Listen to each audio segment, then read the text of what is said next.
Hey everyone, hope you're all having a wonderful day. I want to jump on and talk a little bit about SIBO and GERD, or chronic heartburn or acid reflux. This has been a huge part of my healing journey, and I wish I knew what I didn't know now back then because I was put on antacids or PPIs for several years for chronic heartburn, GERD, or acid reflux. And the burning was there at the beginning, but then eventually the burning was no longer there. But then I had this constant, we call like a silent reflux, something, the sensation of food just stuck in my throat all the time. I had no appetite. I was constipated. I would be constantly trying to belch. I was always gassy and bloated. And I had no idea that these antacids were making my gut worse and worse and causing what I now know as SIBO, small intestine bacterial overgrowth.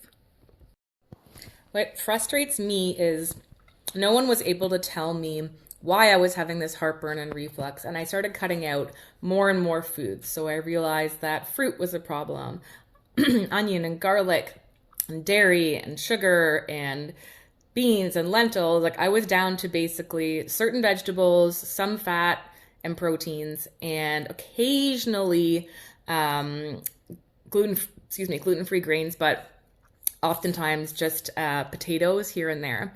So really restricted diet, and things just were not getting better. But I had no idea it was SIBO, or small intestine bacterial overgrowth. So that PPI blocked my stomach acid and allowed bacteria to migrate upwards from my large intestine to my small intestine. Now, granted, there were other factors at play. I had been chronically constipated for years. I'd had my appendix out, so I have abdominal scar tissue. I was chronically stressed and burnt out. So I had a whole host of SIBO risk factors, but I didn't even know what SIBO was, that it was a thing, or that I had developed it by being on this antacid for so long. I think I'd end up being on it for at least 5 years or more. And eventually I got so constipated, my digestion slowed down so much that I had to be put on another medication to speed up my digestion because I was so constipated that I had no appetite.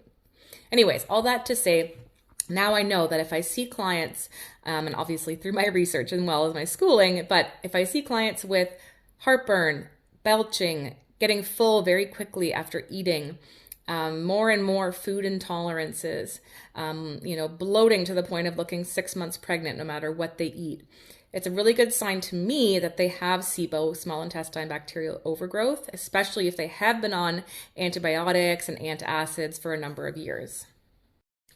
The really tricky thing with treating SIBO, even once we get a diagnosis through a breath test, the tricky thing is we can't just take an antibiotic. I've had clients come to me that have worked with a functional practitioner or gastroenterologist.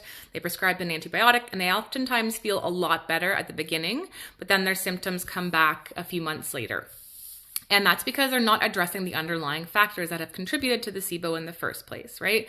So the antibiotic, yes, it's wiping out the overgrowth that shouldn't be there, but why is it there in the first place? We also have to look at, do you have low stomach acid? Are you chronically constipated? Do you have issues with bile production or release? Do you have scar tissue in your gut that is affecting your IC valve from functioning properly, the valve between your small and large intestine? Do you have nervous system dysregulation, insomnia, mental health concerns? Do you have some kind of trauma, whether that's physical or mental, especially things like concussions?